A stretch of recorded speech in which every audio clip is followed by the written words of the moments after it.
Hello, everyone. Tonight we delve into the surprisingly well-documented, yet frequently misunderstood, daily existence of Roman prostitutes. Before you settle in, please consider liking this video and subscribing, but only if you truly appreciate what I share here. And do let me know in the comments where you're tuning in from and what time it is for you. It's always fascinating to connect with listeners across the globe. Now, dim the lights, perhaps activate a fan for a gentle background hum, and let's embark on tonight's journey together. You awaken, or more accurately, regain consciousness in a cramped space barely wide enough to turn without hitting a wall. Welcome to your cellar, ancient Rome's version of a work-from-home setup if your home was a broom closet and your job involved body oil. These rooms were standard issue for many of Rome's working women, found in brothels, lapainers, or stacked above taverns and bathhouses. They were tiny, windowless chambers, serving as both living quarters and workspace. Imagine a studio apartment designed by someone who detests light, fresh air, and privacy. Your straw-filled mattress likely shares space with fleas and carries faint whiffs of wine, smoke, and disillusionment. If fortune smiles, there's a small oil lamp. If you're truly blessed, it hasn't been stolen. Your meager possessions, a bit of cheap makeup, a comb, perhaps a small bronze mirror if times are good, are crammed into a corner, as if weary of their own existence. There's no running water, no plumbing, just a bucket you deliberately avoid thinking about. Bathing? That's a communal affair later at the nearest public bathhouse, where water is shared and awkward eye contact comes free. But there's no time to linger, as your room is also your office, and business hours commence whenever a knock, a forceful entry, or a shout pierces your door. In Rome, walls are mere suggestions and doors decorative. Most days begin with a swift cleanup, sweeping out yesterday's dust, wine stains, and any forgotten sandals left by previous visitors. Then comes the preparation: face powder, rouge, and enough perfume to be deemed flammable. The aim isn't to smell good, but to smell better than the next client in line. You practice your most alluring half-smile in the bronze mirror, not because it's effective, but because the pretense helps. One customer once called you charmingly awake, a compliment you still cling to. Because in this cellar, every day dawns the same, cramped, rushed, and sustained by just enough dignity to endure until midday. Having roused yourself from your glorified broom closet, it's time to ready for another day of captivating clients and enduring public scrutiny. But first, hygiene, or what passed for it in ancient Rome. Private bathrooms are, naturally, non-existent. That luxury belongs to the wealthy, whose ambition for sanitation rarely extended beyond a chamber pot. As a working woman in a city that venerated marble statues while tolerating open sewers, your best recourse is the nearest public fountain or bathhouse, dictated by your mood and tolerance for communal nudity. If time is short, you opt for a swift rinse at the communal fountain. A splash of water on your face, a mouthwash of wine if you're feeling indulgent, and a silent prayer the fountain wasn't used to clean a chicken that morning. Soap is absent, but perhaps you possess a small portion of natron, a salty cleaning powder that exfoliates both your skin and your self-esteem. If business is sluggish and coins are scarce, you might splurge on a visit to the public baths, Rome's great equalizer. Everyone converges there: merchants, soldiers, philosophers, and that persistent man who loudly discusses his hemorrhoids. You disrobe, stowing your few belongings in a niche you trust far too readily, and wade into tepid water teeming with floating philosophical debates and someone else's detached toenail. Within the steam room, you sweat, then scrape yourself clean with a strigil, a curved metal blade, savoring a fleeting moment of being the cleanest person on your street, a distinction that rarely lasts beyond 5 minutes. Post-bath, you dry off, apply more perfume, and briefly ponder if deodorant has been invented. It hasn't. To complete your appearance, a touch of chalk-based face powder, a hint of rouge on cheeks and lips, and kohl around your eyes. Not to accentuate beauty, but to conceal exhaustion. Clients desire mystery, allure, and someone who doesn't smell of stale lentils, not a woman who has already endured 3 senators and a sailor before noon. Now that you're bathed, or at least convincingly perfumed, it's time to dress. While Roman society held myriad complex views on fashion, one ensemble unequivocally declared your status: the female toga. Yes, toga, that flowing white garment we typically associate with senators, emperors, and collegiate parties. But here's the critical distinction. In Rome, a woman donning a toga wasn't making a political declaration. She was making a professional one. It served as a visual billboard proclaiming, "I am not a respectable matron, and I am available for negotiation." Proper Roman women wore the stola, a long, layered dress that signaled, "My husband controls my dowry, and I retire by 9 prostitutes." Conversely, were legally prohibited from wearing the stola and mandated to wear a toga, often short, vibrantly colored, and deliberately flashy. Envision less Grecian goddess, more visible from across the forum. The ensemble was typically accessorized with inexpensive jewelry, bronze or glass beads, perhaps some ostentatious earrings. The objective wasn't elegance, but sheer visibility. When vying with 24 other women within a 100-meter radius, subtlety is an unaffordable luxury. Footwear consisted of simple sandals, possibly even bare feet, depending on your location and budget. Comfort wasn't a consideration. Much of your day would be spent standing, walking, and occasionally sprinting from an unpleasant client or an overzealous moralist. Hair, too, was an elaborate affair. Roman prostitutes often curled and dyed their hair, sometimes resorting to wigs, especially blonde ones imported from Gaul. Blonde hair possessed an exotic allure in Rome, akin to imported luxury soap, but more vibrant. And, of course, the final touches of makeup: pale face powder to contrast with vivid red lips and cheeks, and thick kohl eyeliner to make your eyes pop, or at least appear less fatigued. Once fully attired, your appearance was undeniably obvious, and that was precisely the intention. In a city of 1 million inhabitants, your outfit was your business card. If it conveyed boldness, scandal, and economic availability, then congratulations. You were ready for another glorious day of being judged by society while simultaneously being actively funded by it. You're dressed, painted, perfumed, and ideally, not too hungover. Now for the fun part. Drumming up business in a city where everyone desires sex but feigns shock when it's offered for sale. In ancient Rome, marketing was anything but subtle. No pamphlets, no websites, certainly no branding consultants.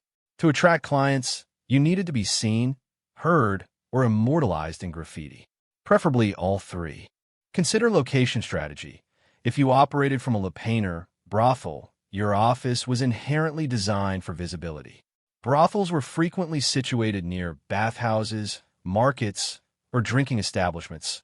Essentially, anywhere people might already be sweaty, bored, or easily swayed. It was ancient foot traffic optimization. Standing in the doorway, adorned in your most attention-grabbing attire, you'd call out to passers-by with a blend of flattery, negotiation, and time-sensitive offers. 2 denarii if you're quick, handsome.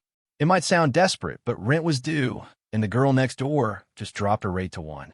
If you worked freelance, it was all about mobile visibility. You might linger near temples, because nothing says divine inspiration quite like temptation, or frequent taverns, ready to flirt with a tipsy legionary possessing lingering coins and questionable judgment. Yet, perhaps the most bizarre and strangely effective form of Roman advertising was wall graffiti. Pompeii has preserved the raw genius of ancient street marketing. Brothel walls were plastered with handwritten reviews. Maritimus gave me the best time of my life, or Felicia, 2 denarii, very fast service. These weren't mere vandalism. They were ancient Yelp reviews, unfiltered, unregulated, and utterly public. Some women even paid scribes to etch their name and specialty somewhere prominent, often near tavern entrances or on columns. Others allowed their clients to contribute, which, predictably, ranged from effusive praise to bewildered haikus about feeling swindled. All of this underscored a crucial point. A prostitute's survival depended as much on relentless marketing as on skill. If potential clients didn't know your name, your rates, and your approximate level of enthusiasm, someone else was securing the business. Because in ancient Rome, as today, success wasn't always about talent. Sometimes it was simply superior PR. You've advertised yourself. You possess the appropriate attire, the eyeliner, and just enough confidence to feign a pleasant demeanor. Now, let's discuss pricing, the aspect where ancient Rome feigned a free market while subtly judging you. To be clear, there was no union. Rates were dictated by supply, demand, and whatever you could secure before a client haggled you down to the price of a loaf of stale bread. For street-level workers, or those in lower-end lupanars, prices could plummet to 1 or 2 asses, a small bronze coin insufficient for even a glass of wine. Indeed, some clients paid less than the cost of a decent lunch. If this sounds bleak, consider that some women accepted food, sandals, or even mere promises as payment. In a city boasting an empire's vast coinage, debt remained a harsh reality. Conversely, high-end prostitutes, often termed meretresses, functioned more akin to luxury brands. These women commanded prices in denarii, silver coins, sometimes multiple per client, particularly if they offered skills beyond the purely physical. Engaging conversation, musical talent, poetry recitation, basic literacy, anything that persuaded a client they were acquiring not just companionship but refined taste. Some prostitutes even cultivated specific niches, not architectural ones, but market-driven ones.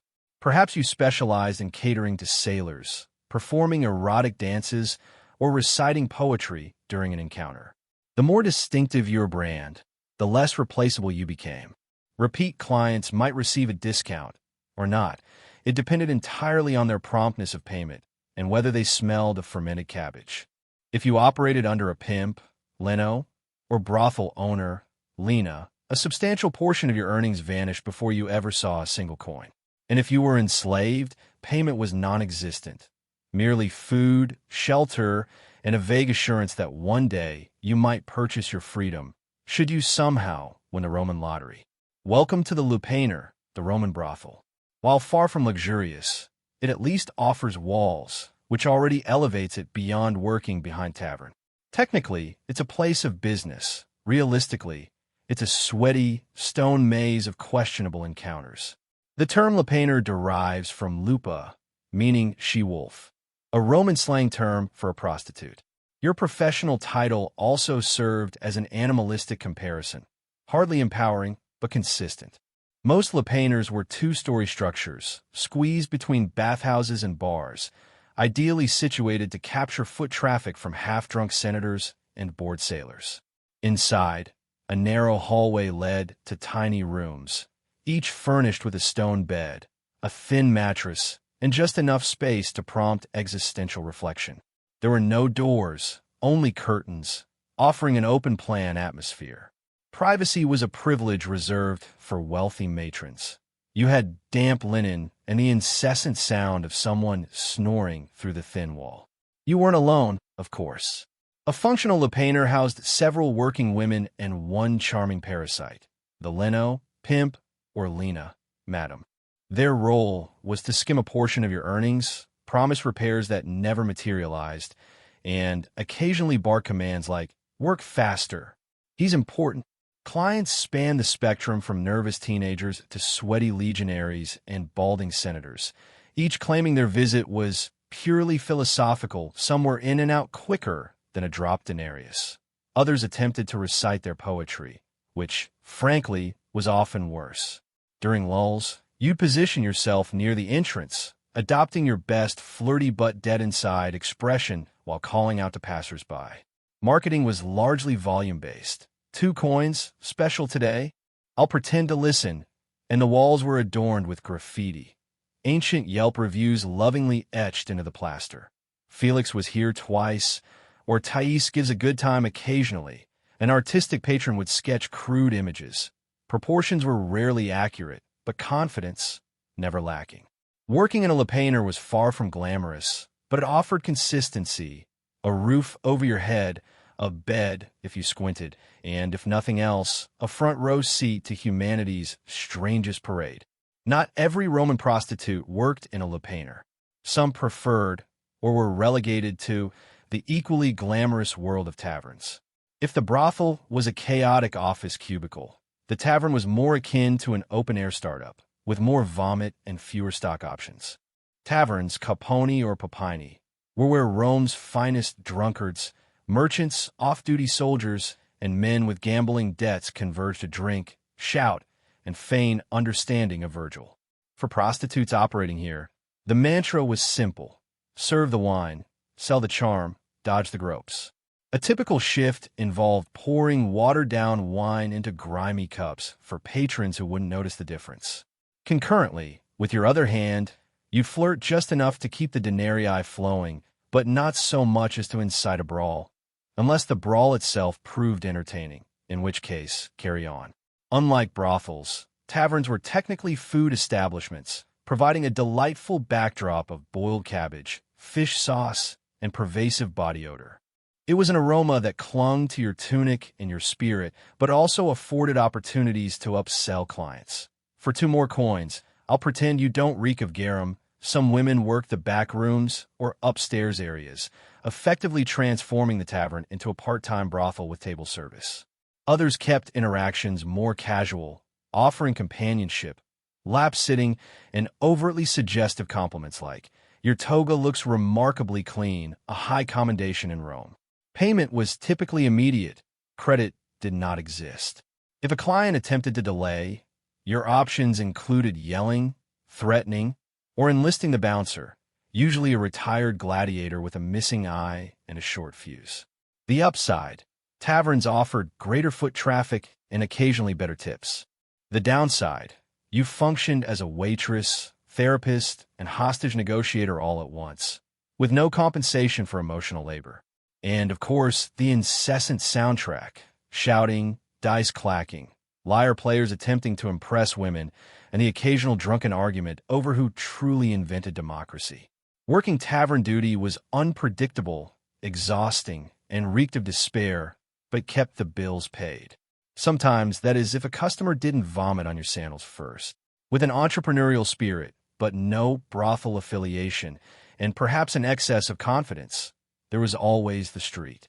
Freelance prostitution in Rome involved walking a precarious line between independent contractor and pleading, "Please don't arrest me." Roman thoroughfares teemed with both opportunity and sewage.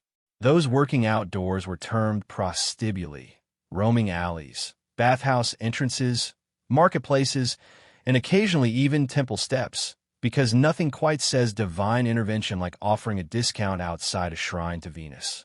Daylight hours presented decent foot traffic, but carried inherent risks.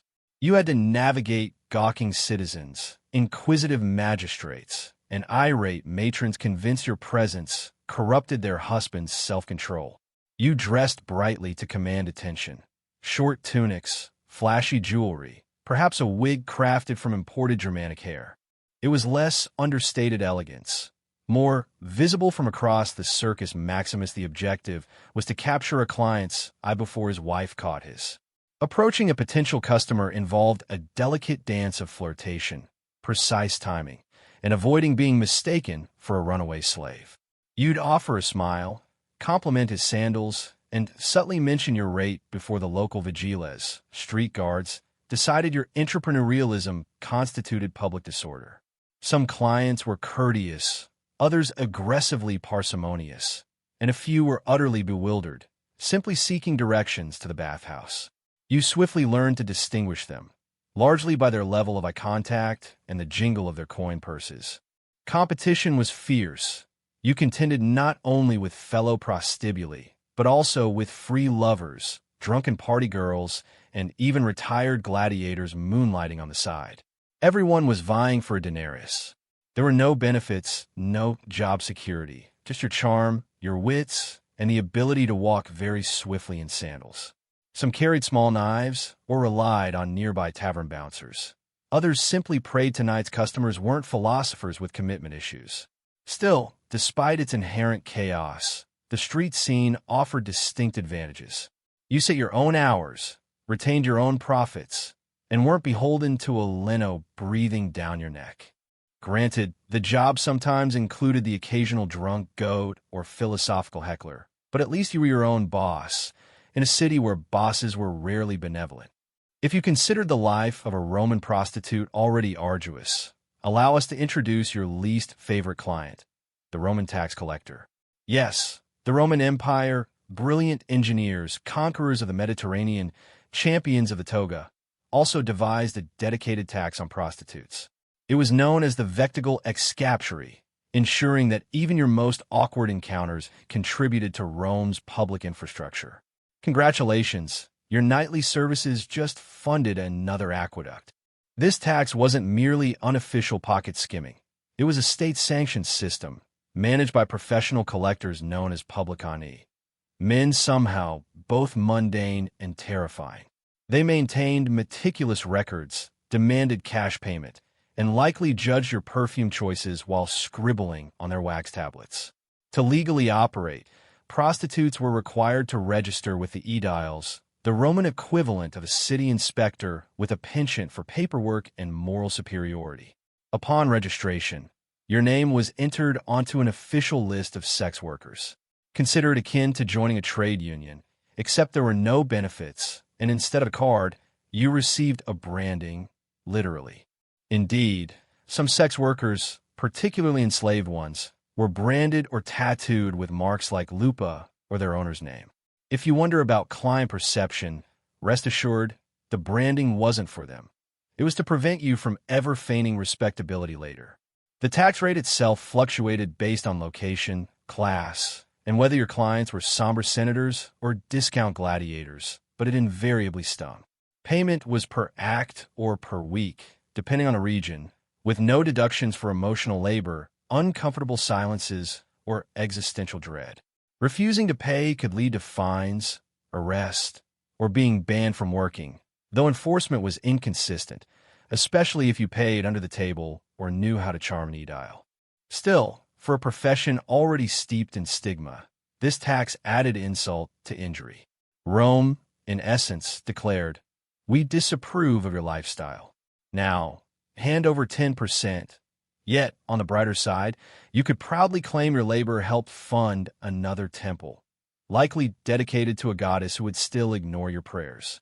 In Rome, being a prostitute granted you legal permission to exist, yet social permission to be relentlessly judged. Prostitution was tolerated by law, taxed, regulated, even registered. However, this didn't deter every senator, priest, and bored philosopher from expressing their profound disapproval, often while adjusting their tunics. Enter the moral police, not an official force with batons, but a vast, unpaid network of senators, priests, matrons, and writers, all convinced it was their divine duty to shame you, even as they privately indulged in the fruits of your labor. At the apex of this hypocrisy was the Roman Senate, an assembly of aging elites dedicated to preserving Roman virtue, a concept they typically defined as whatever they weren't caught doing. Many publicly decried moral decay, while discreetly maintaining accounts at every brothel from the Forum to Subura. Then there were the aediles, Rome's actual public officials, responsible for enforcing laws on cleanliness, order, and decency. Their role included regulating brothels, inspecting establishments, and occasionally fining women for being too obvious about a profession that was legally required to be obvious. Subtlety, you quickly learned, was not an option. Writers like Juvenal and Seneca reveled in mocking prostitutes in their verse, lumping them with greedy merchants, boisterous women, and, horror of horrors, women who read books. Yet, these same writers provided vivid, suspiciously detailed descriptions of brothel life, almost as if they conducted extensive research. Even Roman matrons, the respectable wives of the elite, participated in the judgment. They wouldn't speak to you, naturally, but they would sweep past your street corner with a gaze capable of sterilizing a fig tree. Some even lobbied for laws prohibiting prostitutes from wearing jewelry or entering public baths, a rich demand, considering many of their husbands treated bathhouse visits like a second job. Working as a Roman prostitute entailed specific occupational hazards, disease, injury, and whatever ailment that sailor from Brundisium left behind. Welcome to the Health and Wellness chapter, where the sole prescription is hope you survive. Let's begin with the most pervasive issue, venereal disease. Ancient Rome lacked germ theory, yet they understood that some encounters left you with more than a coin purse and a mediocre poem. Roman texts describe symptoms ranging from persistent itching to anatomical detachment. Medical remedies typically involve the combination of vinegar washes, herbal ointments, and fervent prayers to Venus. Pregnancy posed another constant threat. While no birth control pill existed, options were available if you possessed the courage and the means. Prostitutes employed natural contraceptives like silphium, an extinct plant notoriously over-harvested for this very purpose.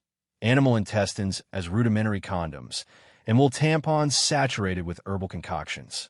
Their effectiveness ranged from perhaps to miracle if pregnancy occurred, complications arose. Some women carried to term and raised their children, often within the brothel itself. Others abandoned infants to foundling homes, or, more tragically, to the open streets. Infanticide was not legal, but turning a blind eye was practically a civic duty. 4 day-to-day ailments, sore muscles, cuts, stress-induced rage blackouts. The usual remedies were wine, opium, or a sharp slap from your Lena to quell your complaints. If these failed, you might visit a temple of Asclepius and sleep on the floor, hoping for a healing dream. Ancient wellness culture was less a spa weekend and more a mystical nap with uncertain side effects. Infections were rampant, hygiene ambitious. There were no gloves, no antiseptics, and certainly no one washing their hands before placing fingers where they had no business being. And let's not overlook the emotional toll, depression, trauma, anxiety, all integral parts of the profession. Rome had no therapists. You had fellow prostitutes, wine, and the occasional stray cat who listened without judgment. In a city where divine intervention was blamed for everything from floods to flatulence, prostitutes not only dodged moral judgment, but also sought to remain in the gods' good graces, or at least bribe them for health, fortune, and a manageable clientele. Religion in Rome was a pervasive force, with deities perpetually watching, judging, and occasionally cursing. Yet, the divine pantheon included a few deities more sympathetic to your profession. Foremost was Venus, goddess of love, beauty, and general poor decision-making. Many prostitutes consecrated small altars to her in their rooms, offering flowers, perfume, or a coin in hopes of attracting wealth, charm, or, at minimum, clients who didn't reek of boiled goat. Then came Fortuna, goddess of luck. Given the erratic nature of your daily income, ranging from a gold bracelet to 3 moldy grapes and a vague promise, Fortuna held significant sway. You might wear a charm bearing her likeness or whisper a quick prayer before a customer with excessive rings and suspiciously clean sandals approached. However, religion wasn't all glamour and flirtation. The darker facets of belief encompassed superstition, omens, and magical countermeasures. When in doubt, blame the spirits.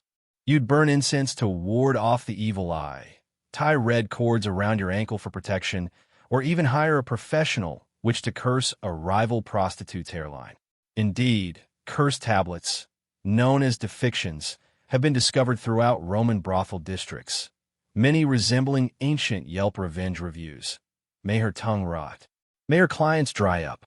May she trip in the street and land in donkey dung. If enslaved, you might also invoke Mercury, god of commerce and transactions. For honestly, your life was one long receipt. And if you were fortunate enough to save for freedom, Libertas, the goddess of liberty, would receive a private altar and a slightly more expensive candle. All this spiritual exertion wasn't mere tradition. It was survival with panache. When Rome offered judgment, disease, and boorish senators, the gods served as your HR department. Mostly useless, occasionally helpful, and always receptive to offerings. Love within the Roman world of prostitution was a complex affair. At best, it was a comforting delusion. At worst, a financial liability in a tunic. Clients frequently declared their affection, typically after 3 cups of wine and a half-finished monologue about their mothers. Some were earnest, some inebriated, and some merely seeking a discount. "But, my dear, I'm different," they'd often declare, clutching your hand with the intensity of a tragic poet. And you'd nod politely, simultaneously calculating their outstanding debt. Some working women reciprocated these sentiments, or at least feigned to. Emotional labor was an intrinsic part of the service. Smile, listen, pretend his toga doesn't reek of despair. For a select few clients, a genuine connection might develop: attachment, affection, or simply mutual exhaustion. More often, however, romance proved a perilous diversion, especially given that Rome legally categorized you as infamous, meaning you could not lawfully marry a citizen, even if you desired to. This legal barrier didn't extinguish attempts. Tales persist of prostitutes who fell deeply for their regulars, promised freedom, marriage, even a house with a garden, only to be abandoned the moment another woman with superior eyeliner appeared. Conversely, there were clients who genuinely cherished their chosen companion, lavishing them with gifts, poems, and occasionally actual manumission, the legal act of freeing a slave. Such stories existed, but they were the rare exception, not the norm. Among fellow prostitutes, genuine bonds were far more probable. You worked alongside one another, endured the same indignities, shared the same afflictions. Some of these friendships blossomed into sisterhoods. Others evolved into discreet romantic partnerships, hidden from the pervasive gaze of Roman patriarchy, which maintained that women could only fall in love with men possessing a sword collection. And, of course, there were the self-delusions, that one day you'd quit, that your most devoted client truly would whisk you away, that with just a little more saved, you'd open a perfume shop in Ostia and never look back. Perhaps it wasn't true, but in Rome, everyone harbored a fantasy. Yours simply came with better lighting and lower expectations. In a Roman world of sex work, beauty was currency, and youth the exchange rate. So, what transpired when the bloom faded, clients ceased lingering, and your joints began to creak louder than your earrings? Simple. You aged out, but you didn't vanish. Some women, through careful saving or the rare stroke of fortune from a client possessing both wealth and commitment, managed to purchase their freedom if enslaved and begin anew. The most fortunate established taverns or bathhouses, renting rooms to the next generation of desperate optimists. Others ascended to become madams, lini, the brothel's version of upper management. Less direct action, more shouting. As a lina, youth or beauty were irrelevant. You needed to be shrewd, intimidating, and articulate in threats involving sandals and outstanding debts. You managed schedules, maintained books, and ensured the curtains remained only mildly horrifying. Clients feared you, workers feigned respect. The aediles sighed upon your approach. Other retired sex workers gravitated towards fortune-telling. Having heard every confession and observed every misstep enter your establishment, predicting doom became second nature. A few became unofficial therapists, wise women or herbalists offering advice laced with sarcasm and occasionally questionable medical suggestions. Yet, many simply continued working, for Rome was not in the habit of offering pensions to women who had spent 2 decades in a toga. Older prostitutes still found clients. They merely adjusted their marketing. Less blushing flower, more experienced, discreet, and tolerates poetry. Physical appearance remained a factor, but reputation grew in importance. A woman renowned for her conversation, kindness, or astonishing astrology readings could remain in demand long past her physical prime. For those without savings, patrons, or lucky breaks, the options were grim. You begged, cleaned temples, or toiled until your hands resembled shriveled olives. Rome cared not how you aged, only that you did so quietly. But here's the unvarnished truth, rarely carved into marble. For many, survival itself was the ultimate achievement. And if you reached old age with your wit intact and at least one functional sandal, you were already a legend. When contemplating ancient Rome, most envision marble statues, grand speeches, and emperors with questionable family trees. What rarely comes to mind is the woman leaning in a brothel doorway, adjusting her wig, mentally calculating the coins needed to avoid starvation next week. Roman prostitutes didn't merely work in the shadows. History deliberately kept them there, meticulously editing them from the noble narrative so schoolchildren could learn about aqueducts without asking uncomfortable questions. Yet, they were ubiquitous in graffiti, legal records, satire, poetry, love letters, curse tablets, and indeed, actual receipts. They were an undeniable fixture of daily Roman life, even as society treated them like morally contagious wallpaper. What history often misconstrues is the assumption that these women were either powerless victims or morally bankrupt seductresses. In reality, many were shrewd, adaptable, and, dare we say, more adept at business than half the Senate. They understood how to assess a client, negotiate terms, avert danger, and hustle a living in a city that cheered gladiators but condemned anyone wearing the wrong sandals. And they were not monolithic. Some were enslaved, others free. Some catered to the elite, others to anyone with 2 coins and bad breath.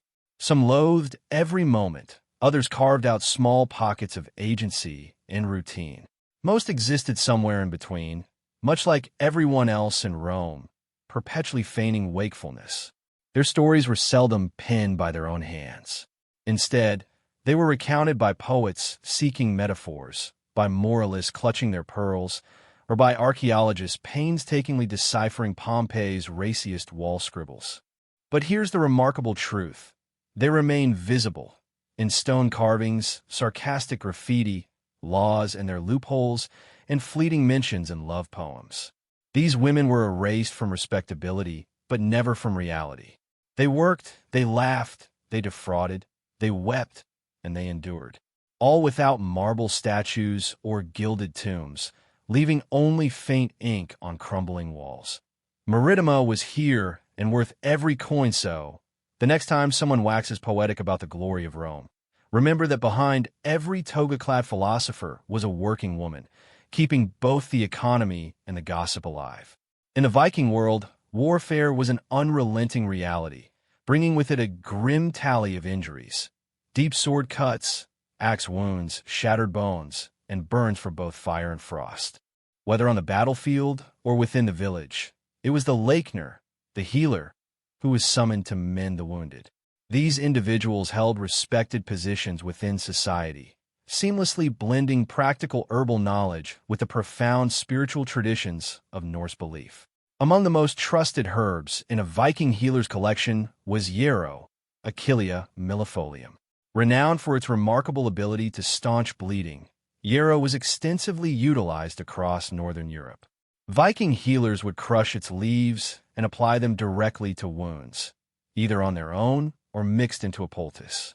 Yarrow functioned as a coagulant, effectively stemming blood flow and aiding in infection prevention. It was also believed to possess sacred properties, with legends linking its power to Odin himself. The preparation of such remedies was both meticulous and deeply rooted in cultural ritual. The healer might cleanse the wound with boiled water infused with antiseptic herbs, apply the crushed yarrow, and then bind the area tightly with linen or strips of animal skin. In certain instances, chants or prayers were recited during the process, invoking divine protection or healing from the gods. Healing, therefore, encompassed not just the physical, but also the spiritual realm. Beyond its use for battlefield injuries, yarrow was also consumed internally. A tea brewed from its flowers and leaves could alleviate fevers, ease digestive complaints, or mitigate menstrual cramps. It was a remarkably versatile plant, found growing prolifically throughout the Viking homelands, in fields near rivers or in small garden plots diligently maintained by women of the household. Healers in Viking society possessed an intimate understanding of their natural environment.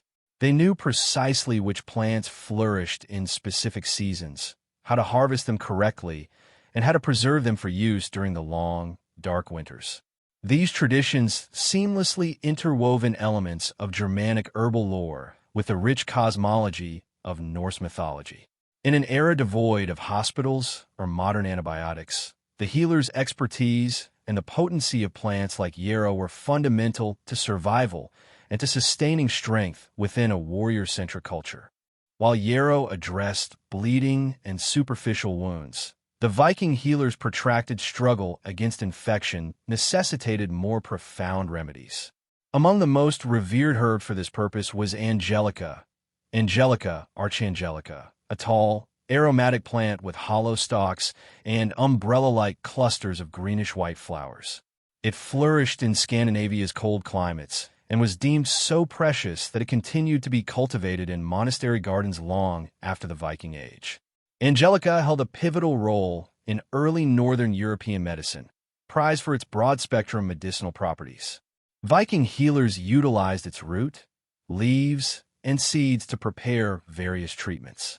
Most frequently, the dried root was steeped into decoctions to combat internal infections. It was recognized for its warming effect on the body, stimulating circulation, purifying the blood, and reducing inflammation. Angelica's antiseptic qualities were crucial in treating infected wounds, particularly those neglected or exposed to dirt and decay. A healer might grind the root, blend it with animal fat or beeswax to create a salve, and then apply it to festering injuries. When ingested as a tea or tincture, Angelica helped alleviate respiratory infections, fevers, and digestive issues, ailments that could easily prove fatal in an era without antibiotics. Yet, Angelica's influence extended beyond mere physical healing. In Norse cosmology, certain plants were believed to embody divine energy. The name Angelica itself, though Latin in origin, reflects the spiritual veneration surrounding the plant. In Christianized Europe, it was said to have been revealed by an angel to cure the plague. While Viking belief systems differed, they too held that some plants were gifts from the gods. It is plausible that Angelica, with its potent scent and striking appearance, was associated with protection and sacred power. Women, frequently acting as herbalists within the household, employed Angelica to address gynecological conditions, believing it regulated menstrual cycles and eased childbirth, a perilous and sacred moment in Norse society. Due to its reputation as a purifier, Angelica was also incorporated into smoke rituals to cleanse homes and ward off disease during periods of illness. In every Viking community, from isolated farms to bustling coastal trading towns, Angelica served as a cornerstone of natural medicine. Its proven effectiveness and symbolic weight made it an indispensable ally in the healer's mission to sustain life in a harsh and unpredictable world. As spring graced the Viking world, it heralded the arrival of one of the most vital remedies for fever and fatigue, birch sap. The birch tree, ubiquitous across Scandinavia, was far more than a mere source of timber. It was a living pharmacy. Vikings would tap the trees in early spring, collecting the clear, subtly sweet sap as it ascended from the roots to nourish emerging leaves. This seasonal practice demanded precision and timing, as the sap could only be harvested for a brief window before the tree fully awakened. Healers administered birch sap as a tonic for individuals weakened by long winters, illness, or lingering fevers. It was served fresh or fermented into a lightly alcoholic beverage, celebrated for its revitalizing properties. Abundant in minerals, electrolytes, and natural sugars, birch sap facilitated rehydration and restored lost energy, particularly after the depletion caused by sickness or prolonged fasting. In an age without formal nutritional science, Viking healers intuitively recognized the restorative power of this natural gift.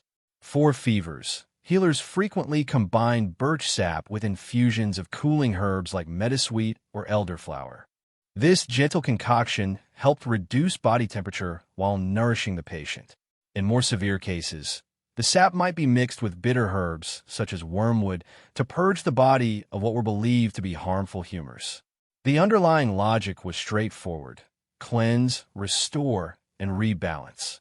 Beyond its internal applications, the birch tree also played a role in external treatments. Its bark, when boiled, yielded a tar-like substance with antiseptic properties, used for treating skin infections, minor burns, and bites. Birch leaves were additionally employed in poultices and steam baths to draw toxins from the body, often accompanied by prayer or ritual to align the physical with the spiritual. Symbolically, the birch tree embodied renewal and purity. Often the first tree to grow after land was cleared or burned. Its regenerative quality rendered it sacred in both Germanic and Norse traditions. The use of its sap in healing mirrored this belief, rain-fusing vitality into the ailing and offering the promise of recovery after hardship.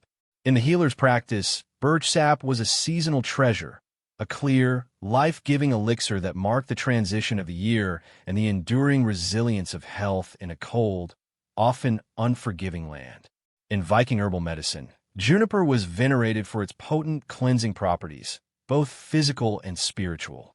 Flourishing abundantly in Scandinavia's rocky soils, juniper bushes, with their prickly needles and aromatic berries, were among the most reliable tools in a healer's arsenal.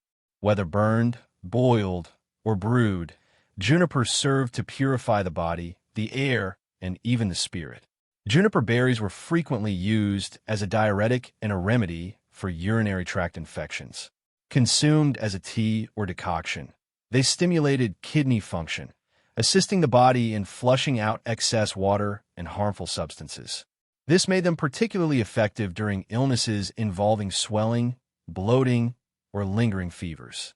The berries also possessed mild antiseptic qualities, enabling them to address internal infections, a critical function in an era without antibiotics. For respiratory ailments, juniper smoke played a vital role. Healers would ignite dried juniper branches, allowing the smoke to permeate a room or tent, believing it could expel disease. This was more than symbolic. The antimicrobial compounds in juniper smoke genuinely helped disinfect the air.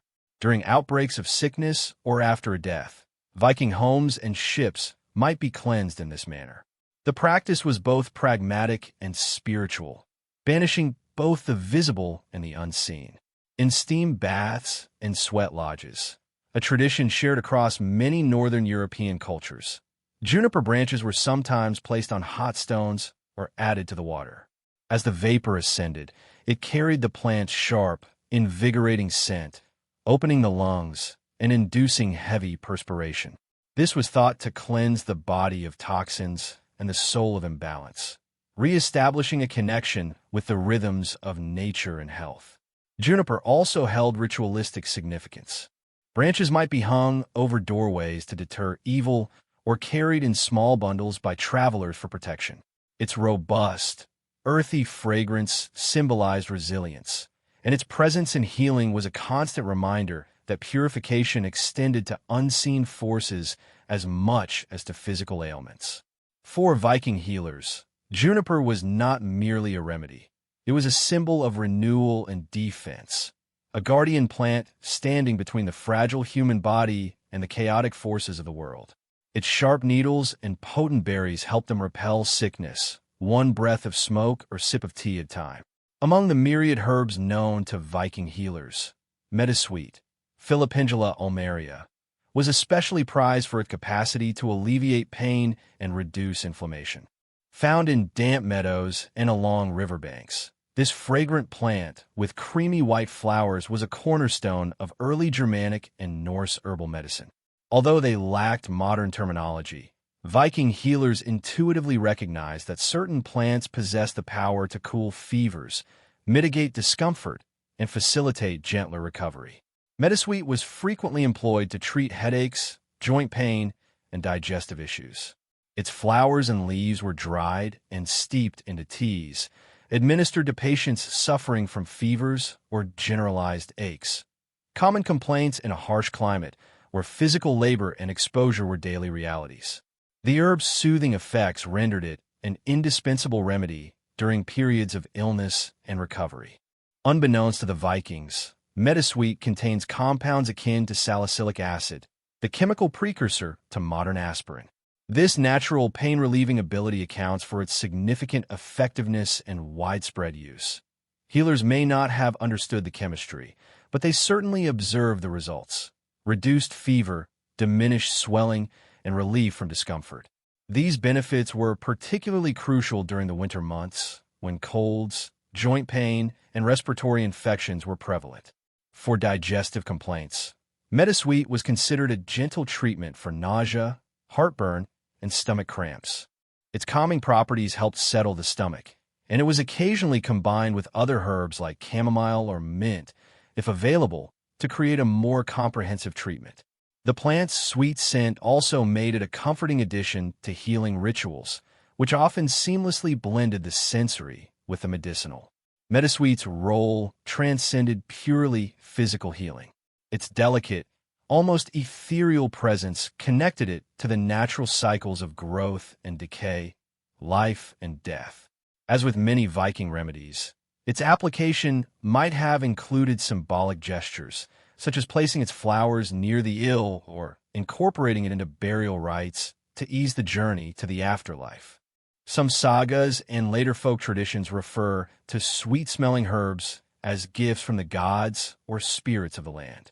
In a culture that venerated strength but understood the vital necessity of healing, Pr0stitutes was a quiet yet potent ally. It aided warriors in rest, allowed children to recover, and offered comfort to the elderly in their final years. For the healer, it remained one of their gentlest and most dependable tools. Mugwort, Artemisia vulgaris, held a unique position in the Viking healer's practice, functioning not only as a medicinal herb, but also as a profound spiritual tool. Known throughout Northern Europe for its bitter aroma and silvery leaves, mugwort was revered as one of the most sacred plants in Germanic tradition. For Viking societies, where healing was never solely physical, mugwort served as a bridge connecting the body, the mind, and the unseen world. Medicinally, mugwort addressed a broad spectrum of ailments, assisting with digestive problems, menstrual irregularities, and fatigue. A tea brewed from its leaves alleviated stomach cramps, stimulated appetite, and supported liver function. Viking women, in particular, relied on mugwort to regulate their cycles and assist during childbirth. In an era without modern midwives or formal obstetrics, the healer's knowledge of such herbs was crucial for survival during pregnancy and delivery. Mugwort also possessed potent nervine properties, effectively calming the nervous system. For warriors experiencing restlessness or nightmares, mugwort tea or smoke was believed to restore inner balance and safeguard the mind. Sleep, often elusive after battle or illness, could be encouraged by burning dried mugwort near the bedside or placing it under the pillow. Many aromatic herbs indeed possess mild sedative effects. Beyond its medicinal applications, however, mugwort was intrinsically linked to ritual and magic. Viking healers and wise women, often referred to as volar or psykener, utilized mugwort in ceremonies to induce dreams, protection, or visions. It was sometimes burned during rites of seer, the Norse form of trance magic and prophecy. The rising smoke believed to carry prayers to the gods or repel harmful spirits. Healers might also employ mugwort during solstice ceremonies, seasonal transitions, or periods of emotional distress. A bundle of mugwort could be hung over a doorway for protection, carried in a pouch during travel, or placed on the body during healing rituals. Its bitter scent and strong, energetic presence established it as a plant of thresholds, employed when the body or soul was in transition. For the Viking healer, mugwort was more than a plant. It was an ancient ally, standing at the intersection of medicine and magic, guiding the afflicted not only toward physical recovery, but toward spiritual realignment with the world and the gods. Among the most pragmatic and potent remedies in the Viking healer's collection was garlic, Allium sativum. Though not indigenous to Scandinavia, garlic had long been traded across Europe, likely reaching the Viking world through early interactions with the British Isles, Frankish territories, and Eastern markets. Its pungent scent and powerful medicinal qualities rendered it an indispensable component of early Norse medicine, particularly for infections, parasites, and protection against disease. Garlic's antibacterial and antifungal properties were well known, even if their scientific basis remained ununderstood. Viking healers employed crushed garlic in poultices to cleanse wounds and prevent festering, a crucial practice for injuries sustained during battle or travel. Applied directly to cuts, garlic could neutralize harmful microbes and reduce inflammation. Though often painful, this treatment proved effective in preventing deeper infections at a time when even minor wounds could turn deadly. Internally, garlic was frequently consumed raw, pounded into pastes, or brewed into potent infusions. It was believed to bolster the immune system, purify the blood, and impart warmth to the body during illness. In harsh northern winters, when colds, fevers, and coughs were rampant, garlic served as a valuable tonic. It was sometimes combined with honey, another antimicrobial agent, both to enhance its palatability and to amplify its healing effect. Garlic was also utilized to treat parasites, especially intestinal worms, common due to rudimentary sanitation and frequent contact with livestock. A mixture of garlic and vinegar was administered in small doses to purge the body. Its pungent nature established it as a formidable cleansing agent, and its association with vitality endowed it with symbolic weight in Norse healing traditions. Beyond physical ailments, garlic was believed to repel evil spirits and malevolent forces. Healers or household members might hang braided garlic near doorways or in sleeping areas, not solely to ward off disease, but to guard against unseen dangers, particularly during times of illness, war, or childbirth.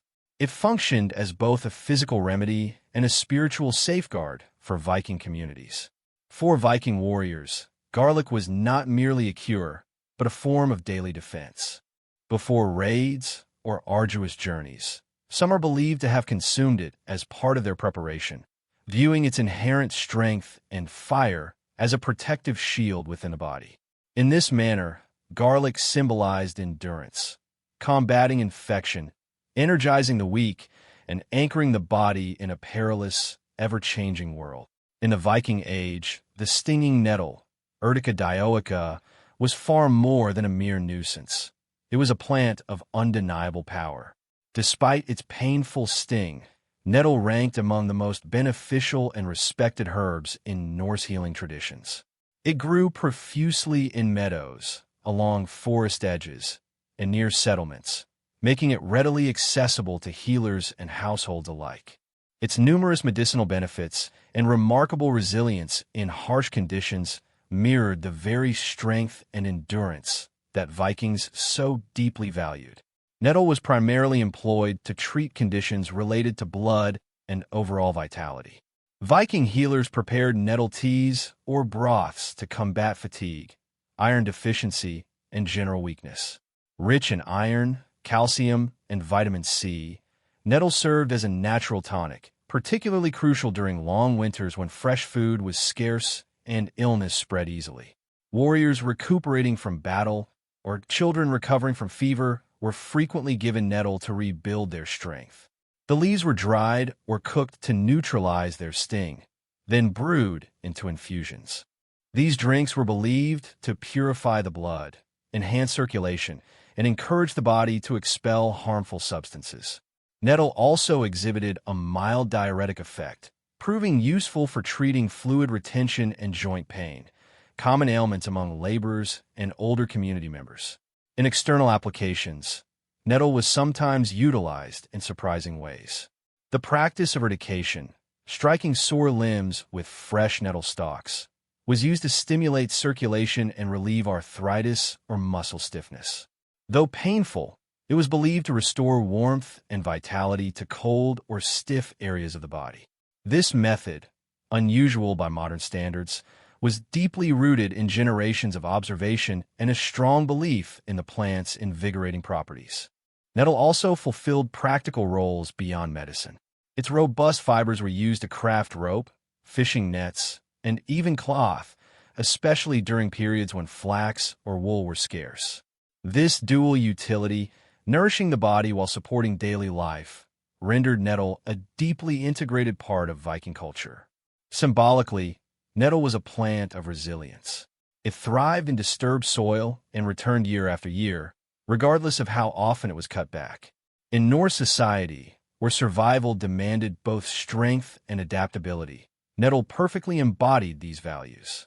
For the healer, it served as a powerful reminder that even the most painful plants could bring profound healing, and that true power often emerged from what initially appeared harmful. Viking herbal medicine was never codified in formal texts during the era itself. Instead, it persisted in the spoken word, in chants passed from mother to daughter, in gestures shared among wise women, and in the quiet, dedicated work of healers who seamlessly blended tradition, empirical observation, and profound belief. These practices formed a comprehensive body of knowledge, deeply rooted in both the natural environment and Norse cosmology.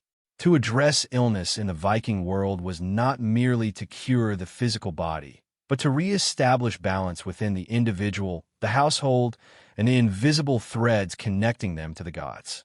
Healers in Viking society expertly utilized what the land provided. They knew precisely which herbs to gather in spring, which roots to dry in autumn, and how to preserve medicinal plants throughout the long winter months. Yarrow, angelica, birch, juniper, meadowsweet, mugwort, garlic, and nettle. Each possessed a specific role, yet all were integral to a larger system of understanding the body's harmony with nature. Treatments were physical, certainly, but also deeply symbolic. Illness might be interpreted as a disturbance in fate, a challenge from the gods, or an imbalance between the seen and unseen realms. Women played a pivotal role in maintaining and transmitting this knowledge. In longhouses and farmsteads, female healers oversaw the care of families and communities.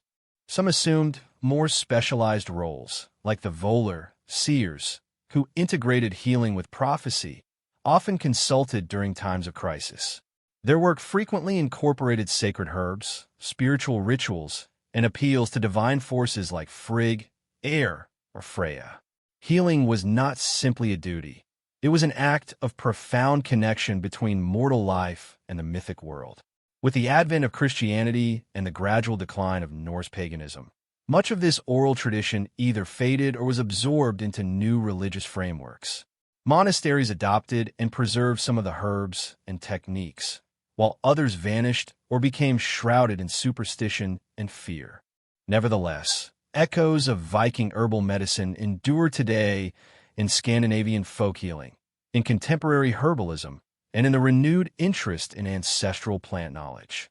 The legacy of Viking healers lies not only in the herbs they employed, but in the worldview they upheld. That nature holds inherent power, that healing encompasses both the physical and the spiritual, and that true wisdom often resides in the hands of those who attentively listen to the land. Joan of Arc was born in the winter of 1412 in the rural village of Domremy, a tranquil hamlet in northeastern France, nestled near the Burgundian border. At the time, France was fractured by relentless war and civil unrest. The 100 Years' War between England and France had already dragged on for decades, and northern France was perpetually caught in the crossfire. Joan entered this turbulent world as the daughter of Jacques d'Arc and Isabelle Romee, devout peasants who raised their children in the Roman Catholic faith. Her family lived modestly, owning a small plot of land, a few animals, and relying on farming for survival. Joan, like most girls of her class, was not taught to read or write, but she was noted for her diligent work ethic and profound religious devotion from an early age. She spent much of her childhood assisting around the house, tending sheep, and attending church. Her world was humble, yet steeped in unwavering faith. The voices she would later claim to hear would seek out someone who already spent hours in prayer and contemplation. Domremy itself was a contested area. Though technically loyal to the French crown, it bordered Burgundian territory, a powerful faction allied with the English. The specter of violence was constant. Raids by Anglo-Burgundian forces occasionally swept through the region, destroying crops and burning homes. Joan would have grown up immersed in tales of heroism and defeat, of saints and warriors, of kings and traitors. Her formative years were shaped by instability, pervasive fear, and a deep yearning for peace. Despite the fear that hung heavy over France, Joan's childhood was not devoid of community. She was well regarded in the village, described by neighbors as kind, pious, and unusually serious for her age. She frequently prayed at a nearby chapel dedicated to the Virgin Mary, where she would later assert her divine mission began. These years laid the spiritual and emotional groundwork for her future. Her faith, her unwavering loyalty to the king, and her burgeoning sense of purpose were forged not in the royal court, but in the fields and chapels of her humble village. From such unassuming origins, no one could have ever imagined that this peasant girl, illiterate, unknown, and barely a teenager, would one day stand before kings, lead armies, and challenge the might of empires. At the age of 13, Joan of Arc's life irrevocably changed.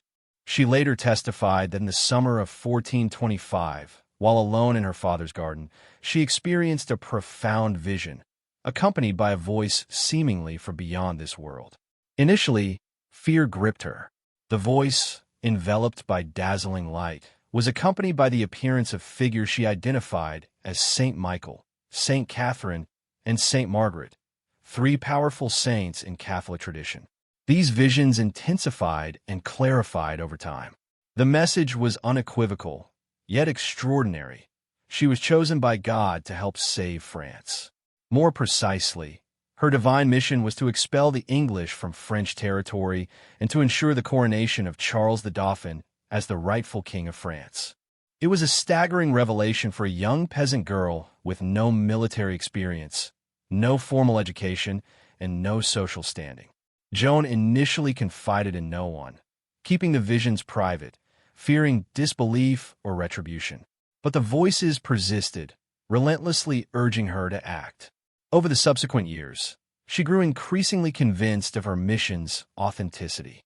She deepened her commitment to prayer, fasting, and religious discipline, believing her purity and obedience were vital for fulfilling God's will.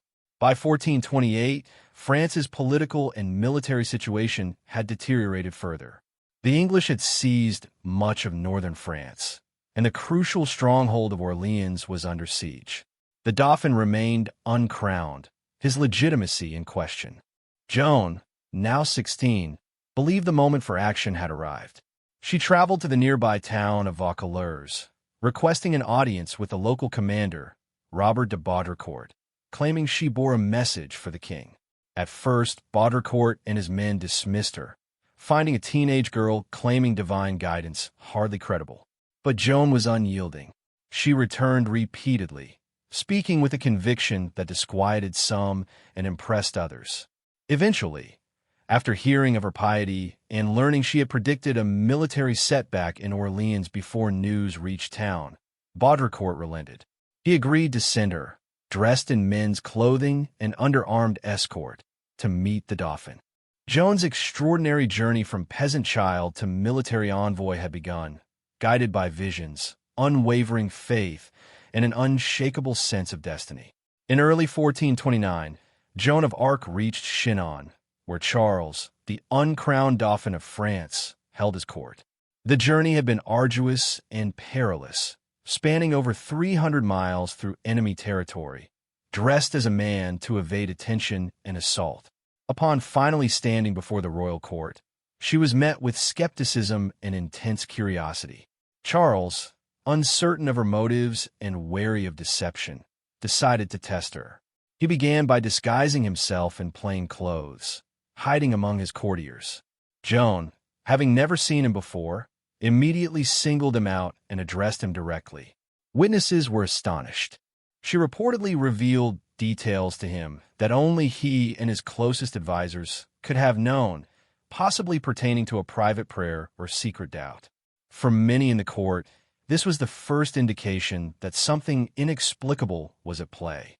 Still, Charles remained cautious. He ordered Joan to be examined by theologians and church officials in Poitiers. For several weeks, she was interrogated about her visions, her morality, and her doctrine. She, a teenage girl, was grilled by learned men, yet she answered with remarkable composure and self-assurance. Her virginity was tested, as her purity was believed essential for her divine mission. The examiners found nothing heretical in her claims and noted her exceptional character and intelligence, despite her lack of formal education. The court's advisors ultimately concluded she could be dispatched to Orleans with the army. But first, Joan requested something symbolic, an item that would signify her role not merely as a soldier, but as a divine emissary, a banner. The banner she received was white, embroidered with an image of Christ and the words, Jesus Maria. It would become her most cherished possession, carried into every battle, as she declared her preference for the banner over the sword. She was also fitted with a custom suit of white armor, and given a sword she claimed to have been divinely led to discover behind the altar of a chapel in St. Catherine de Fierbois. With her armor, banner, and a company of soldiers, Joan prepared to march toward Orleans. She was just 17 years old, young, untrained, and utterly convinced God had sent her to save France. Her arrival at the besieged city would herald the beginning of one of the most legendary military campaigns in European history. By the spring of 1429, the city of Orleans had endured months of English siege. Its fall would have laid France's heart open, likely leading to the collapse of French resistance. Morale was critically low, supplies dwindled, and the Dauphin's cause teetered on the brink of defeat. Then, Joan of Arc arrived. She entered the city on April 29th, greeted by jubilant crowds who believed her a miracle sent by God. Clad in white armor and astride a white horse, she swiftly became a potent symbol of hope and divine favor. Her presence invigorated French troops and citizens alike. Though devoid of formal military training, Joan spoke with striking boldness and authority, urging immediate action against the English fortifications. French commanders, initially reluctant to obey a teenage peasant girl, soon found themselves swayed by her unshakable conviction. Joan advocated an aggressive strategy, asserting her voices had promised victory. Despite her youth, she rode into battle alongside the soldiers, frequently positioning herself in the gravest danger. Her battlefield courage inspired others to fight with renewed determination. Over the course of a week, the French launched a series of offensives to break the siege. Joan wielded not merely her sword, but her banner, rallying the troops with fervent cries of faith and purpose. She was wounded during the assault on the fortress of Les Tourelles, struck in the shoulder by an arrow. Refusing to retreat, she returned to the field after her wound was dressed, continuing to impel her men forward. On May 8th, the English finally lifted the siege and withdrew. It was a stunning victory, one that dramatically shifted the war's momentum. For the first time in years, the French had dealt a decisive blow to English forces. Joan's pivotal role was undeniable. Her leadership, fearlessness, and spiritual authority had turned the tide. The victory at Orleans was more than a military triumph. It marked a turning point in France's national consciousness. The peasant girl from Domremy had fulfilled the initial part of her divine mission. Now, she focused on her second objective, to see the Dauphin crowned king at Reims, the traditional site of French coronations. The path to legitimacy had commenced. Following the coronation at Reims, Joan of Arc advocated for a bold new objective, the liberation of Paris, still under English and Burgundian occupation. For Joan, reclaiming the French capital was not merely a political imperative. It was an integral part of her divine mission to fully restore France to its rightful king. However, not everyone shared her urgency. King Charles VII, newly crowned and politically cautious, hesitated. His advisors urged diplomacy, favoring a negotiated truce with the Burgundians. But Joan remained resolute, convinced that delay would only embolden the enemy, and that God had already cleared the path to victory. Eventually, Charles consented to an assault on Paris, though with limited commitment.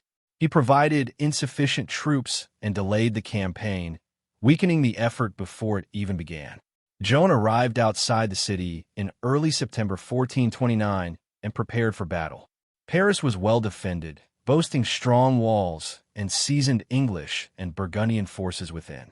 On September 8th, she spearheaded an assault on the Porte Saint-Honoré, one of the city's main gates. As ever, She carried her banner and fought on the front lines, inspiring the troops with prayers and unwavering determination. The fighting was fierce. Defenders unleashed volleys of arrows and stones. Joan was struck by a crossbow bolt in the thigh, but refused to abandon the field. She continued to direct the battle from behind the lines, calling for another charge. But the attack stalled. With nightfall approaching and casualties mounting, Charles's commanders ordered a retreat, despite Joan's protests. The failed assault on Paris marked a critical turning point. Joan's reputation remained strong among common soldiers and citizens, but at court, doubts began to surface. Her influence over royal policy started to wane. Charles, now fully established as king, no longer relied on her as he once had. Political expediency, fear of escalating conflict, and growing distrust of Joan's spiritual authority began to overshadow her earlier triumphs. Yet, Joan remained undeterred. She continued to lead minor campaigns in the ensuing months, capturing towns like Saint-Pr0stitutes and La Charite, often funding operations herself through donations from supporters. But the tide was shifting. Her vision of total victory clashed with the king's increasingly cautious stance. Despite her injuries, dwindling support, and growing political isolation, Joan remained convinced her mission was not yet complete. She would not cease until France was truly free. Unbeknownst to her, in the shadows, betrayal and grave danger were rapidly closing in. In the spring of 1430, Joan of Arc persevered with her campaign.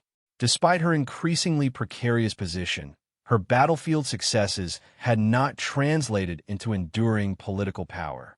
King Charles VII, now more preoccupied with diplomacy than warfare, offered only tepid support.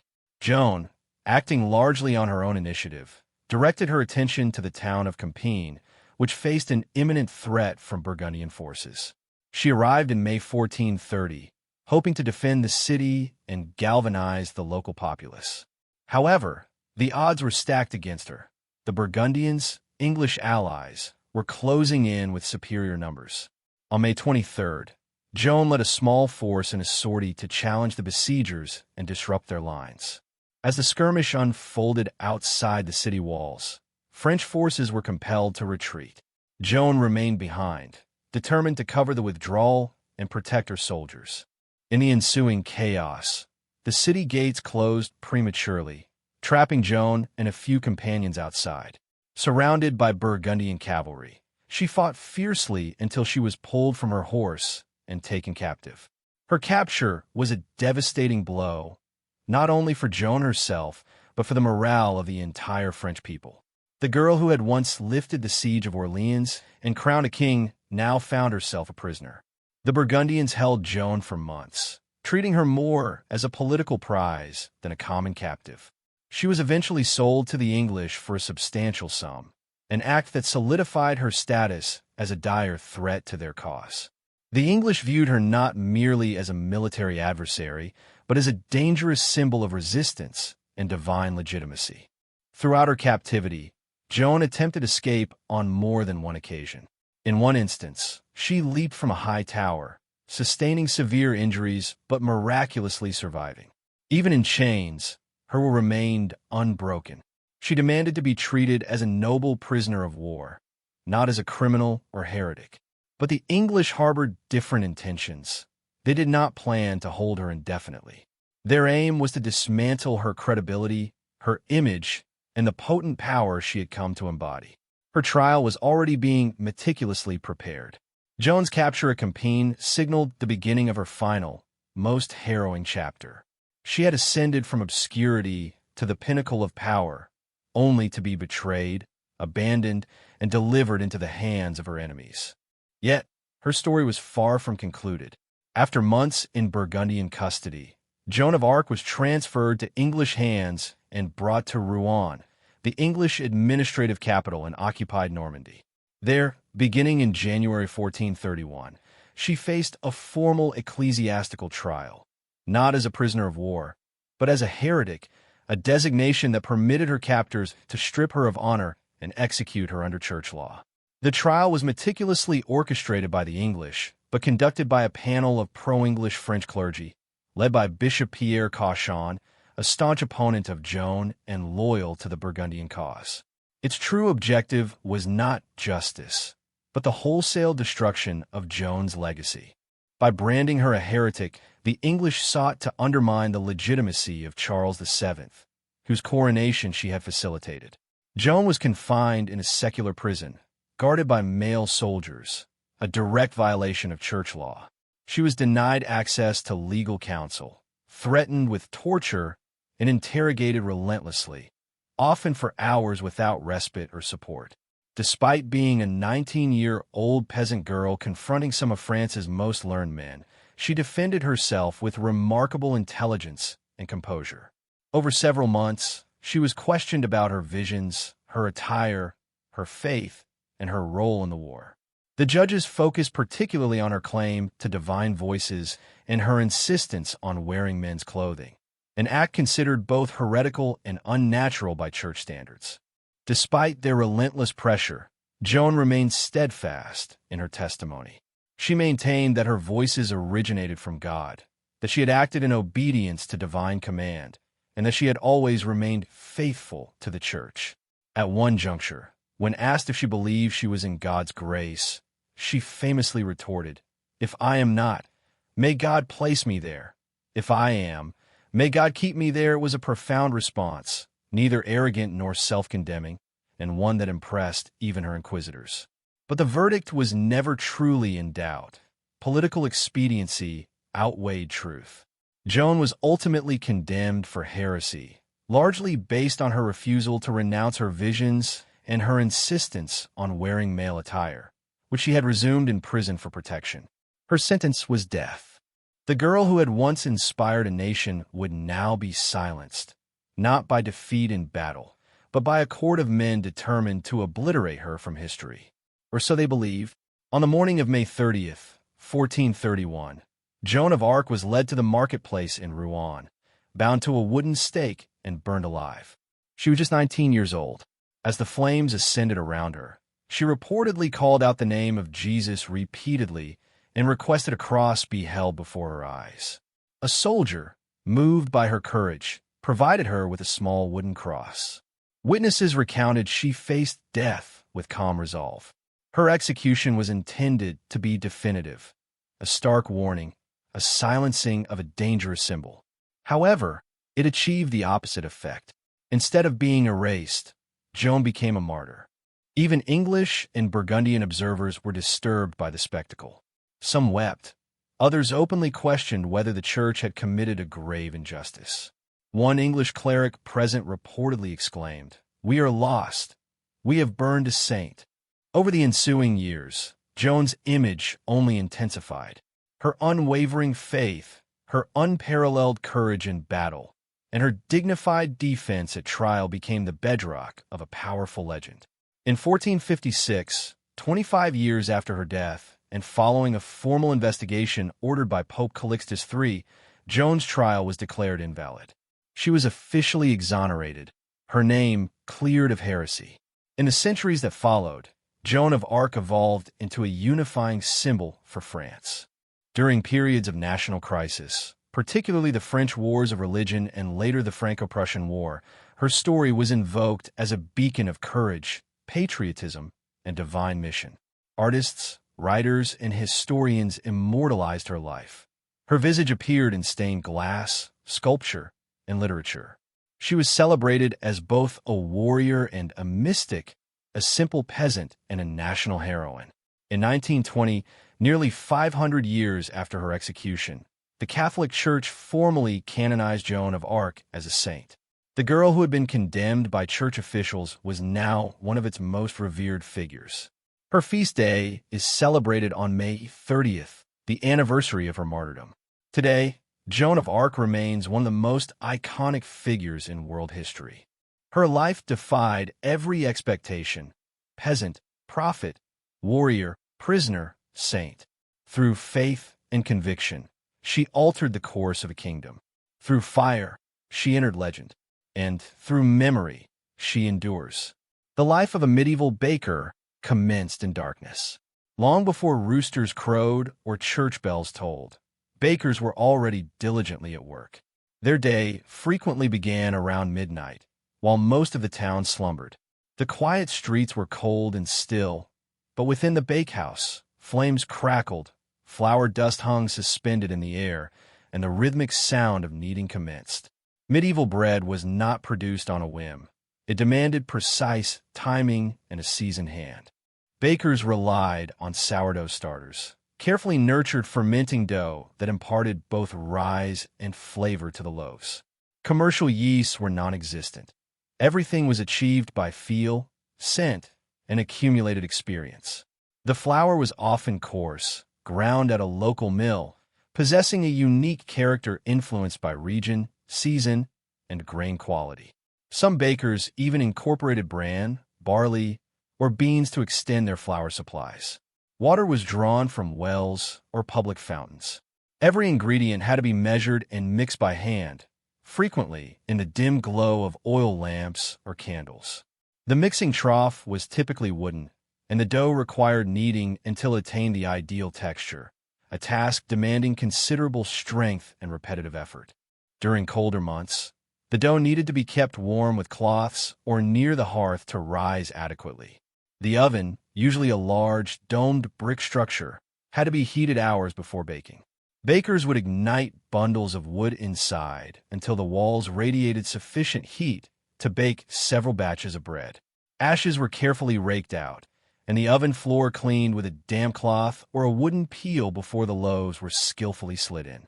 By the time the town stirred, merchants arranging their stalls, church doors opening for morning mass, the baker's first loaves were already emerging from the oven. The aroma of warm bread permeated the air, a scent of sustenance and daily survival. For many in the medieval world, bread formed the cornerstone of every meal. Yet for the baker, it was merely the beginning. Deliveries had to be made, customers served, and records meticulously kept. And once the ovens cooled and the counters cleared, there was scant time for rest, as tomorrow's dough would require mixing before the moon again presided over the night. In medieval towns, the baker's work was truly unending. To master the ceaseless rhythm of medieval baking, a baker required more than mere flour and fire. They relied on a trusted array of tools, each perfected through generations of craftsmanship.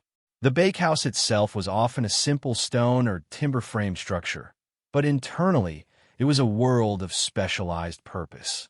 Every item had its function, and efficiency could dictate the thin line between profit and severe penalty.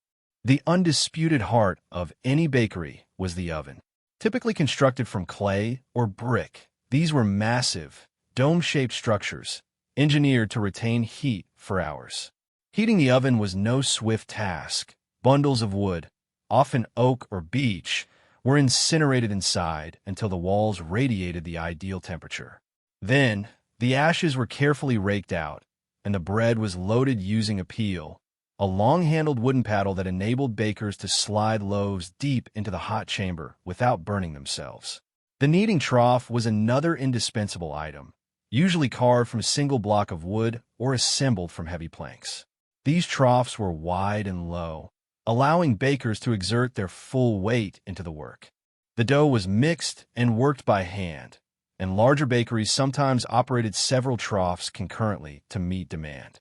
Measuring tools, while primitive, were crucial. Most bakers employed wooden scoops or hand-carved measures for flour and salt, though consistency varied. Scales were rare, and accuracy was often enforced by local guilds or town officials. Shortchanging customers by underweighting loaves could result in hefty fines or worse.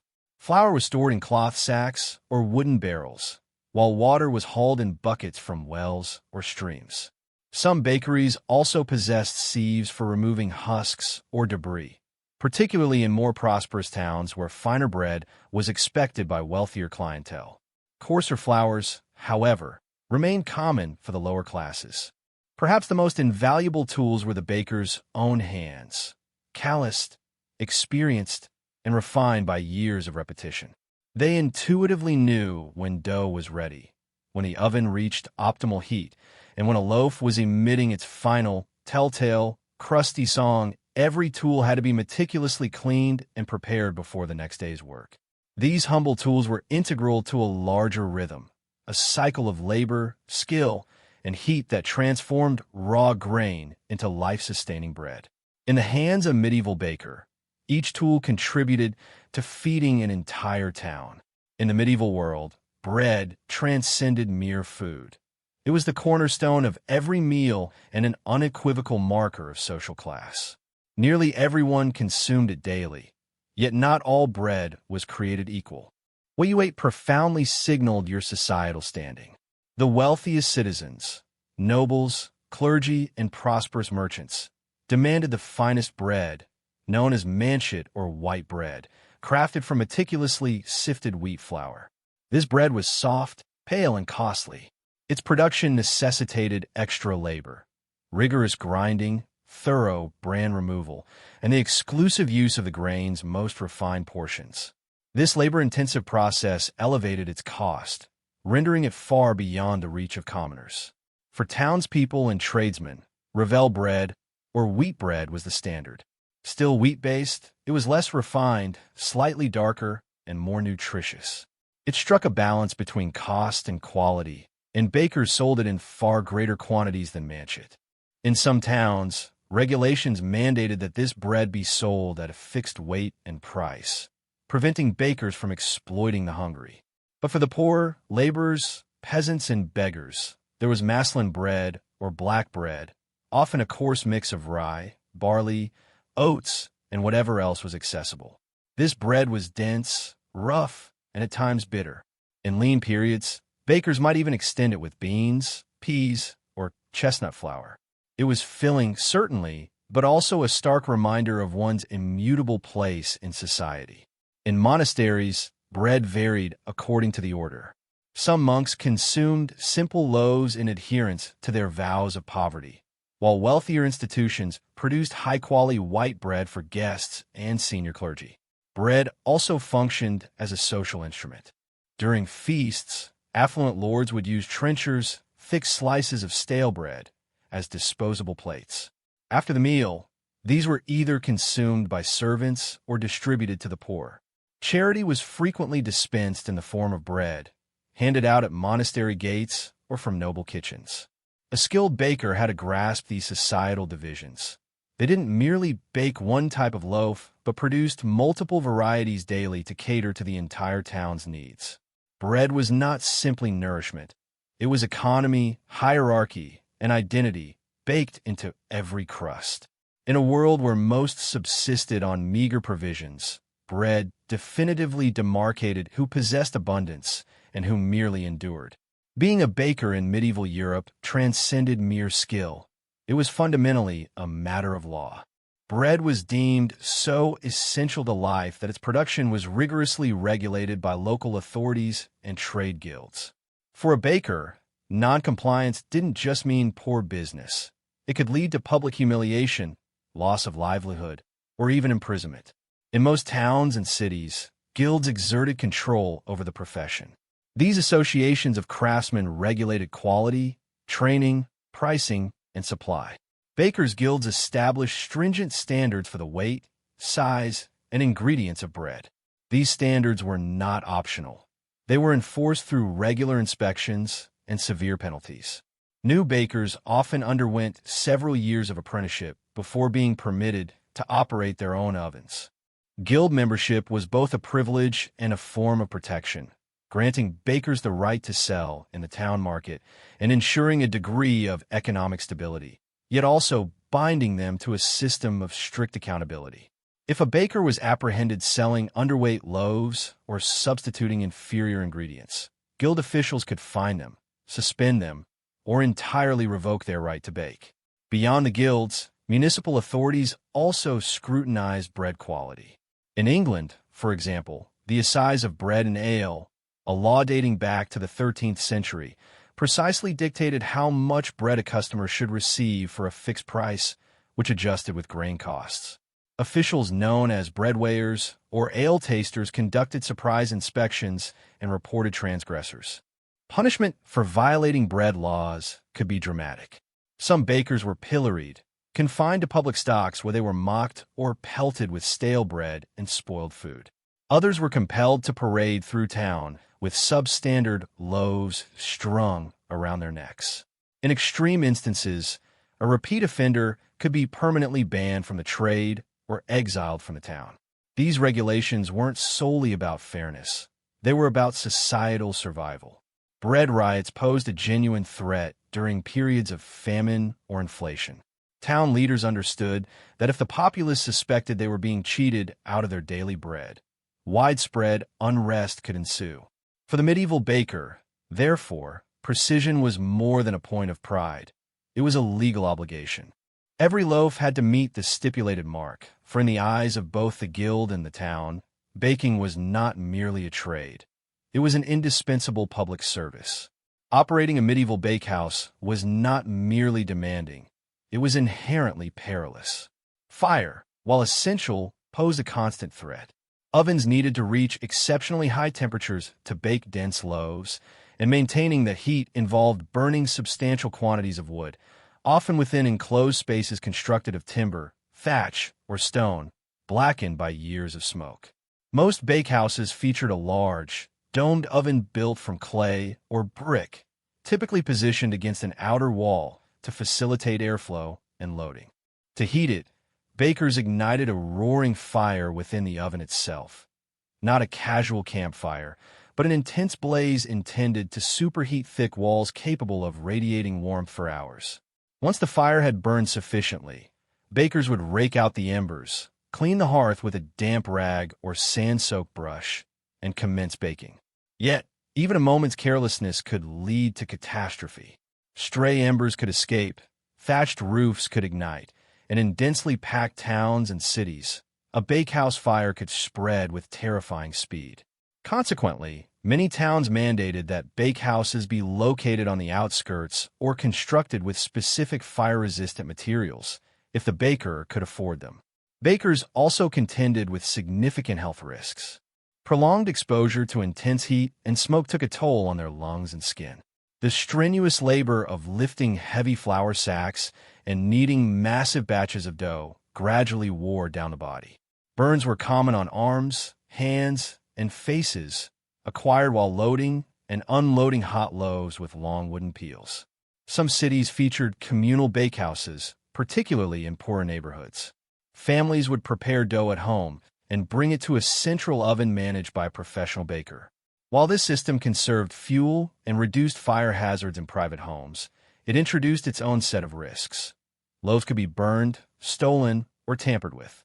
Bakers were held responsible for the integrity of each household's bread, and any negligence could result in formal complaints. Because bread was such a vital staple, a disrupted bakehouse, whether due to fire, illness, or accident, could ripple throughout the entire town. It wasn't solely the baker who suffered. The entire community felt the impact. Despite these dangers, the bakehouse remained the beating heart of daily life, a place of labor, heat, and vital routine, where risk and reward burned side by side with every glowing loaf. While the image of the medieval baker often focuses on male guild members and apprentices, women performed a critical, though frequently overlooked, role in the daily production of bread. In many towns and villages, particularly outside major cities, women were the primary bakers for both their families and the wider community.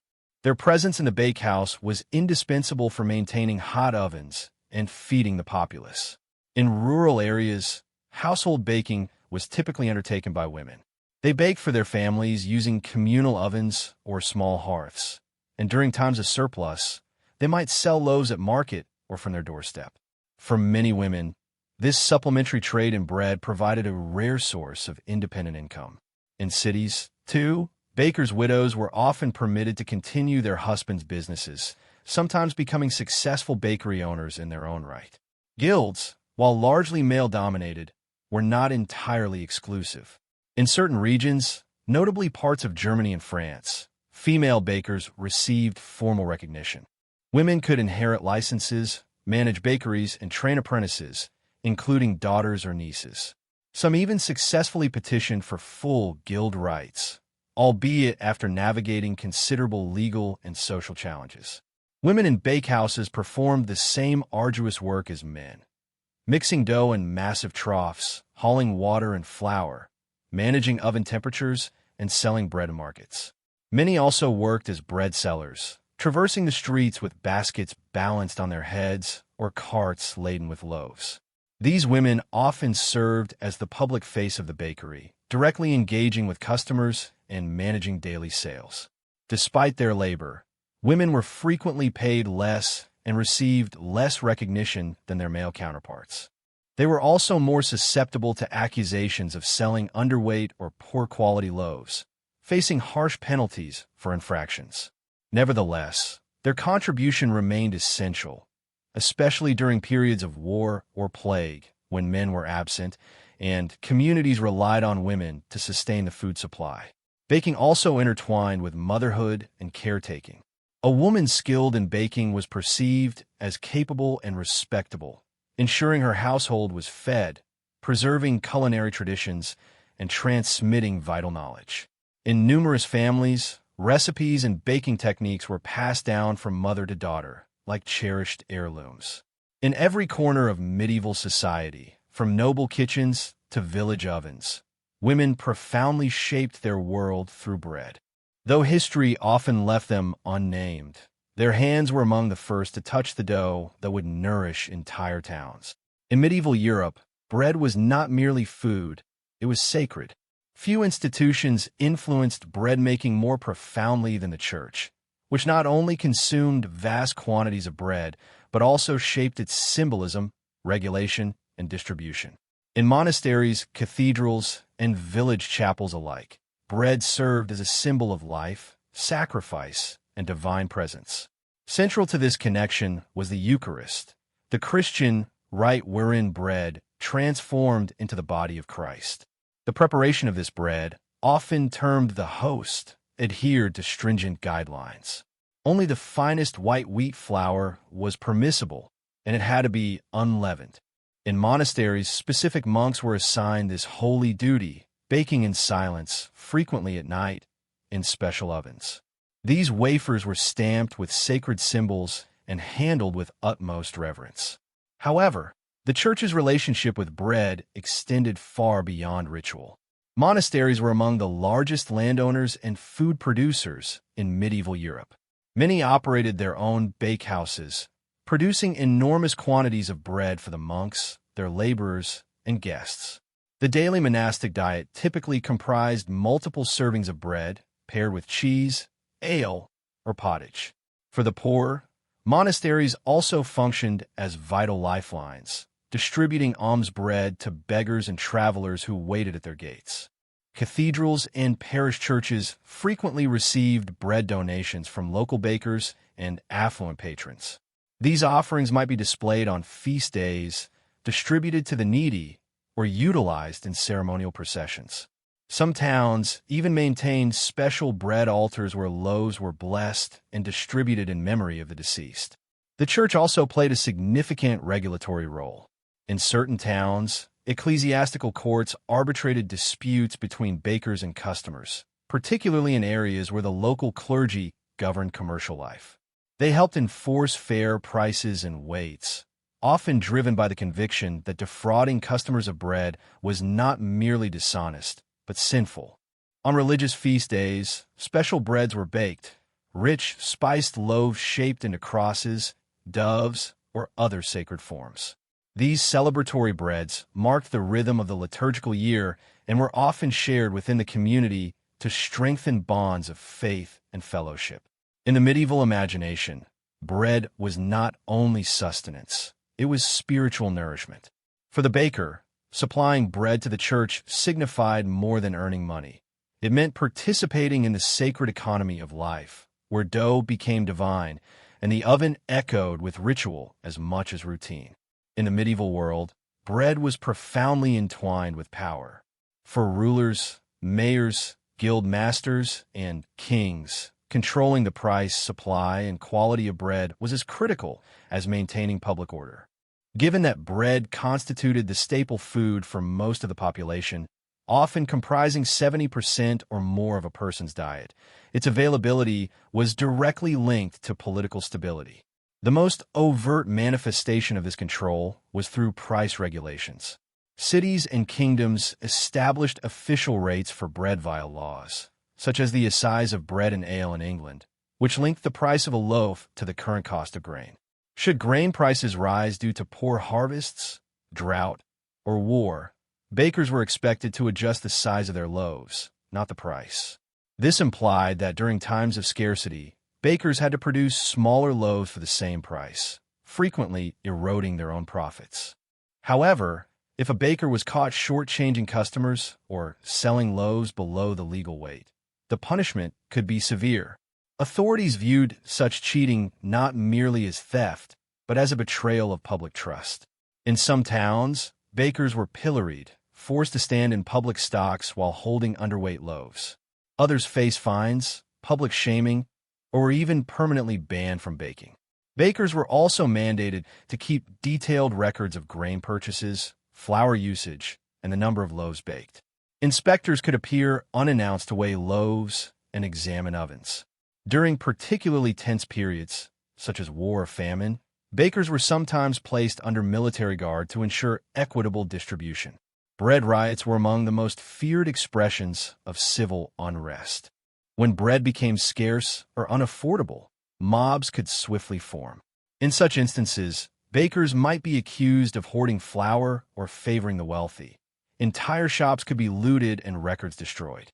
To preserve peace, city officials would occasionally seize grain stocks or subsidize bread to avert starvation and widespread protest. Due to its centrality to life, bread became a dual tool of both charity and control. Rulers distributed bread during public celebrations or religious festivals to curry favor with the populace. In castles, lords ensured their retainers and servants received ample supplies, thereby reinforcing loyalty. And in towns, a steady supply of affordable bread was considered the hallmark of good governance. In medieval politics, bread was not merely food, it was power. And the baker stood at the precarious intersection of hunger and authority. Though seldom named in chronicles or extolled in songs, the medieval baker bequeathed a legacy that shaped the very foundation of daily life. In a world of castles and cathedrals, kings and knights, it was the humble baker who sustained the populace. And while their arduous work was conducted in darkness, long before the town awoke, its profound impact touched every household. The baker's influence extended beyond the ovens and permeated the cultural fabric of medieval society. From birth to death, bread accompanied every stage of life. It was present at baptisms, shared during weddings, offered in mourning, and honored at church altars. Every loaf baked carried with it centuries of tradition, belief, and survival. The skills of the baker were transmitted through generations, often within families or via apprenticeships. Techniques were taught by hand and through repetition. How to discern when dough was ready, how to gauge the oven's heat without a thermometer, how to extend flour during lean times without compromising quality. These traditions were deeply rooted in specific locales and communities. A baker in one region might prefer rye and oats, while another relied on barley or imported wheat. Every town possessed its own distinct flavor. Over time, as cities expanded and trade flourished, the role of the baker evolved. By the late Middle Ages, commercial bakeries grew more common, and baking began its transition from a small household craft to a full-fledged industry. Innovations such as windmills and water mills enhanced flour production, and improved road systems facilitated the more efficient movement of grain from farms to markets. Despite this progress, the essential rhythm of baking endured. Rise, knead, shape, fire, feed. It was a cycle as ancient as civilization, and the medieval baker stood as its quiet custodian. Even today, echoes of their work persist. In languages worldwide, the word for companion derives from the Latin companes, with bread, a poignant reminder that sharing bread signified sharing life. The guilds that once regulated bakers paved the way for modern food safety standards and the communal ovens of medieval villages laid the groundwork for today's neighborhood bakeries. Ultimately, the medieval baker's legacy lies not merely in the loaves they produced, but in the sustained vitality of communities. Through flour, fire, and faith, they nourished more than just bodies.